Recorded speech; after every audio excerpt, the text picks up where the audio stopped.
Welcome to The Explainer.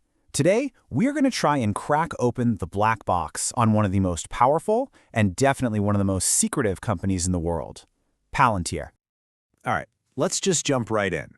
Because I'm willing to bet if you've even heard the name Palantir, you've asked this exact question. The thing is, the answer? It feels like it's meant to be confusing.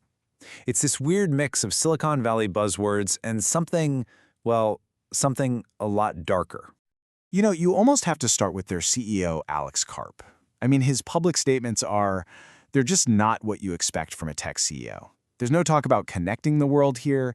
He is shockingly, almost refreshingly, blunt about the real-world consequences of his company's software. And right there, that kind of clarifies the whole mission, doesn't it? This is not about getting more clicks or selling ads, it's about raw power. Karp himself has said Palantir is a company built for bad times. And, from his perspective, bad times are really good for business. And that just cuts right to the heart of it all. This is a company that is completely comfortable with things like surveillance, warfare, and even lethality. The kill chain, that's literally the process of identifying a target and taking them out. And Palantir is proud to be the one making that process faster and more digital. So here's the crazy part. You have this really aggressive, almost menacing language, and it's paired with just massive financial success. It just makes the whole thing even more mysterious, right? Like, how on earth does a company that talks like this become a darling of Wall Street? Yeah, 340%. That was their stock surge in 2024. I mean, that is just an absolutely insane jump. It put their valuation higher than giants like IBM and AT&T. So whatever Palantir is selling, investors are clearly buying it, big time.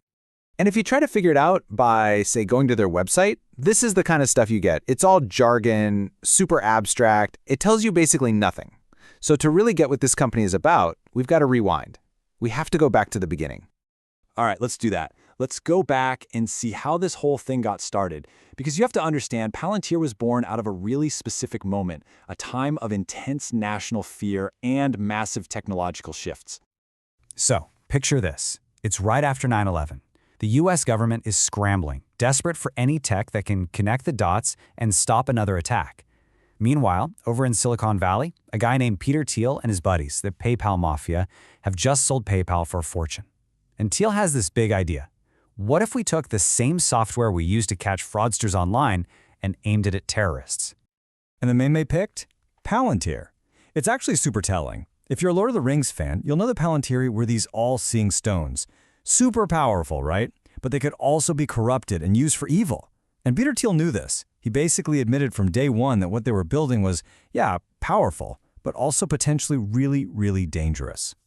So the question is, how did this idea, this thing born out of the war on terror, explode into a multi-billion-dollar giant? How did its software end up everywhere, from active war zones to, managing the supply chain for a fast food joint? Well, they were smart about it. They basically walked in and said, look at those old guys. Lockheed Martin, Boeing, they're slow, they sell clunky hardware. Palantir positioned themselves as the exact opposite. They were the agile, software-first disruptors. They weren't selling jets. They were selling something way more abstract. They were selling problem-solving itself, all powered by data and AI. And they wrapped it up in that cool, revolutionary language that Silicon Valley is so good at. And man, did it work. Their reach today is just incredible. Sure, they started with the clients you'd expect, the CIA, the FBI, the military, but then they jumped into huge civilian agencies, the ones that hold your data. We're talking the IRS, the Department of Health, and then they went commercial, optimizing everything from how BP drills for oil to how Wendy's gets you your burger. All of that adds up to this, $2.9 billion in revenue in 2024. And a huge chunk of that number comes from how deeply they've managed to integrate themselves into government contracts, just everywhere. Yeah, just look at the breakdown. Over half their cash comes straight from the government. See, you have to understand, that relationship with Washington, D.C., that's not just part of the business, it is the business. It's the absolute core of their power. But as you can probably guess, when you get this much power, when you're handling this much data and have this much influence, well, that's going to raise some serious red flags. And it has. Privacy advocates, civil liberties groups, they've been sounding the alarm for years. So what are the big concerns? Well, it really boils down to how their incredibly powerful tools are actually being used. We're talking about software used by ICE to plan immigration raids, secret predictive policing programs that many people say are just baked-in bias, using AI to help pick targets in places like Gaza. And then there's the project to overhaul the UK's entire National Health Service, one of the biggest piles of health data on the planet. And it's not just the contracts. They've gotten incredibly close to the government through something people call the revolving door. It's simple, really. Palantir hires top government people who know exactly how to win those big contracts. And then, on the flip side, former Palantir execs get appointed to powerful government tech jobs. It creates this very cozy little loop. So you might be thinking, can't shareholders push back on this stuff? Well, not really. Because of a wild corporate structure, a special class of shares, the founders get to keep almost half of the voting power, even if they sell off most of their actual stock. It basically means they, and only they, have the final say on where the company goes, no matter what. Which brings us to the end game. Because all of this, it's pointing towards an ambition that is way, way bigger than just being another successful government contractor.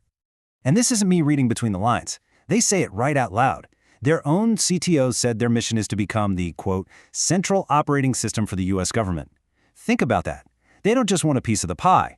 They want to be the entire operating system that runs the country. And this is why it should matter to you, personally. Right now, they have contracts to build a mega API for the IRS. That's basically a master key that could let someone see and change all taxpayer data in one place. Your tax data. They're also managing core data for Medicare and Medicaid, which means they're involved with millions of our health records. I mean, this is about as sensitive as information gets. So what are the critics worried about? They call it governance by algorithm. It's this idea that we're slowly moving away from decisions made by people we elect and towards a world where really critical decisions about our society, about our taxes, our healthcare, even about who lives and dies in a war, are shaped by the secret code and the private agendas of the people who build it. So we'll just leave you with this question to chew on. What does it really mean for a democracy when one single, highly secretive company becomes its operating system?